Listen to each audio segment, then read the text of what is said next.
ગંગા માને થોડુંક આમ એવો અહમ એ કે હું આવું પણ કે મારો ધોધ જ એવો છે, ધોધ પાડવો ક્યાં, એવી કઈ શક્તિ છે, કઈ જગ્યા છે ક્યાં હું ધોધ પાડું. ભગીરથ રાજા વિચાર કરે છે કે વાતે હાજી માં તમારો પ્રવાસ એવડો છે કે જ્યાં પડે ત્યાં બાપુ ખેદાન મેદાન વળી જાય.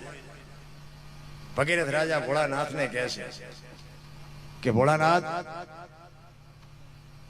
અમારી આટલી પેઢીઓને તારવા હાટું થઈને આટલા અમારી પેઢીઓ હોય છે, આ માને પ્રગટ કરવામાં આવે, માં આવવાની તૈયારી બતાવે છે, પણ એ કે મારો ધોધ ક્યાં પાડું, તમે કઈક આનો રસ્તો કરી દીધો. ભોળાનાથ કે તમે એમને કહો વાંધો ન હોય આપણી જટામાં આવતા રહે. એટલે ભોળાનાથે કીધું મારી જટામાં ગયો એમનો ધોધ પડે, ભલે મારું જે થવું એ થાય. ગંગા માને એમ થયું કે પણ મારા ધોધ ની ખબર છે એ કે ભોળાનાથે કીધું સીમા કઈ ફેર. બાપુ જો ગામમાં 80 વરાના ઘણા હોય પણ સરપંચ 30 વરાનો શું કામ હોય? આ દેવો તો ઘણા હતા બાપુ, આને મહાદેવ શું કામ કીધો? મોટો દેવ, મહાદેવ એટલે મોટો દેવ શું કામ કેવું પડે? ઘણા હતા પણ સમુદ્ર મંથન થયું ને બાપુ, હારી હારી વસ્તુ બધા લઈ ગયા. ઝેર ને કોડા બે હોય કોઈ નો અડ્યું. એ ભોળિયો ના થાવે ને એમ કે આપણે ઝેરે હાલશે, એમના મોટું નથી થવાતું ને કે ઈ ઝેર આ ધરતી ઉપર બાપુ એક ફોરવું પડે ને, ધરતીના ટુકડા થઈ જાય ઈ ઝેર. અને ઈ ભોળાનાથ કે ઝેર લાવો, કંઠમાં રાખી નીલકંઠ કહેવાય ગયા બાપુ આ મહાદેવ.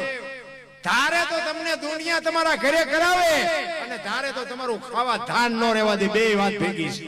ભોળિયો નાથ છે, ભોળિયો એ હો વાત 100%ની વાત. એને મનાવો એટલે કાચી કલાક. અને ખારો થયા પછી બાબુ આ દુનિયામાં એવી કોઈ તાકાત નથી કે એને કોઈ રોકી શકે. બે વાત છે. ભોળોનાથ તો ભોળોનાથ. આખી બાપુ જટામાં ગંગાજીએ ધોધ પસાડ્યો ને પછી ગંગા હલવાણા જટામાં કે હવે ક્યાં જાવું, આમાં નીકળવાનો રસ્તો ક્યાં?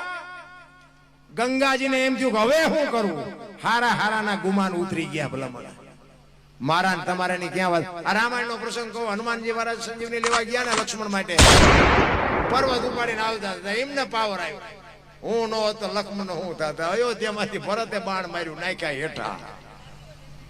એમને એમ થયું ખરું આને બાણ મારીને મને પર્વત ને બેન નાખ્યા. પછી ભરતે કીધું ક્યાં જવાનું? એ કે લંકામાં આવી પરિસ્થિતિ છે કે બે જાવ બાણ માથે, હાલો મૂકી દીધું.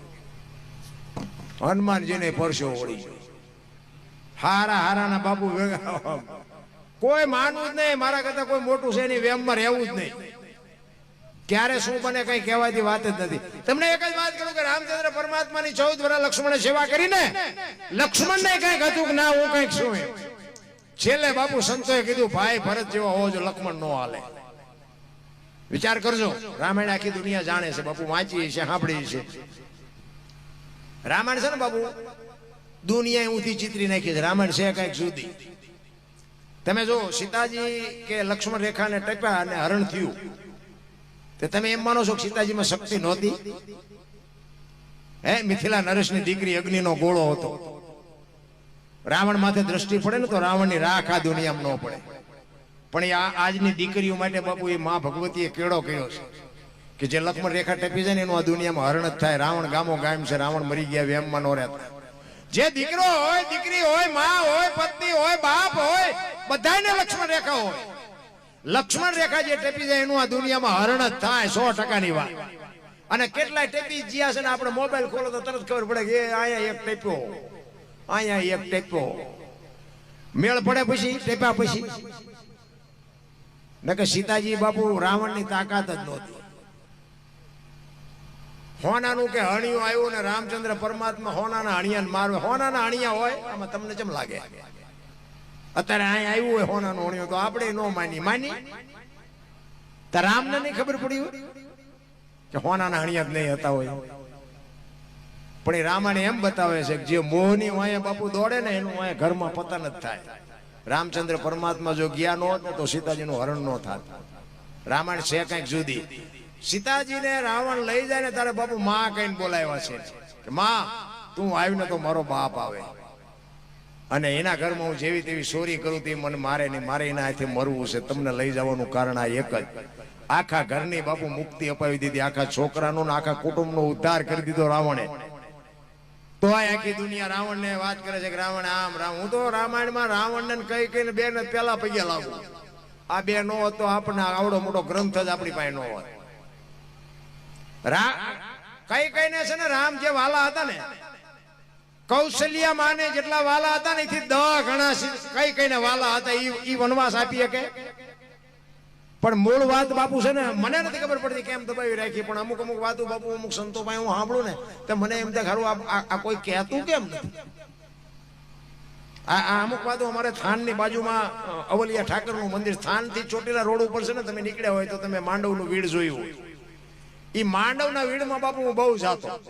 અહીંયા બાપુ જે અલગારી સાધુડા માલપા પડ્યા છે ને, બેઠા છે ને, એ તો તમે કોક દી ક્યાં જાઓ તો તમને ખબર પડે. અને એની પાસે જે બેહવાની મજા, એની પાસે જે વાતું, એની વ્યાખ્યા કરી જ ન હતું. અહીંયા મારે અમુક અમુક આ વાતું છે ને ત્યાંથી મને મળેલી. ઈ કે